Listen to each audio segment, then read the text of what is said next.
রান্না সেরে চলে এসেছি ছাদে। আজকে সকাল থেকে বৈকাল পর্যন্ত শুধু ছাদেতেই কাটালাম। আর এখনও দেখো ওয়াশিং মেশিন চলছে। আর এইদিকে আমি শিলটা ধুয়ে নিচ্ছি, কারণ সন্ধ্যাবেলায় একটু আম তেল বানাবো, তার জন্যে মশলাটাকে গোড়াতে হবে। আর এই চিকচিকিতে ছাদ থেকে এনে সব রেখে দিচ্ছি, কারণ ওগুলো সব সন্ধ্যাবেলায় গোছাবো। তারপর চলে এসেছি কলতলায়। আর বাইরে কি বার করছি বলো তো, এগুলো সব গরম জলে মেখেছি। নানা রকম সমস্ত কিছু আমি গরম জলে যেগুলো মাখার। আর এইদিকে দেখো যে কৌটোগুলো আমার মশলার ফাঁকা হয় সব একবারে ধুয়ে ফেলি, তাই সেগুলো সব আমি বাইরে ধুয়ে ফেললাম। তারপর ধুয়ে নিচ্ছি সব বাসন। কোনো কিছুই কিন্তু আমি নোংরা ফেলে রেখে মানে বাইরের কাজে বেরোই না।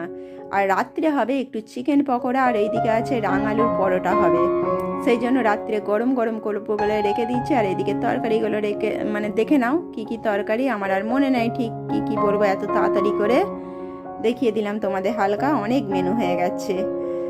আর এই দিকে হবে আমার মেয়ের একটু আম ছেঁচা। আর রাত্রের কাজগুলো দেখে নাও, সব রাত্রে এবার সারবো।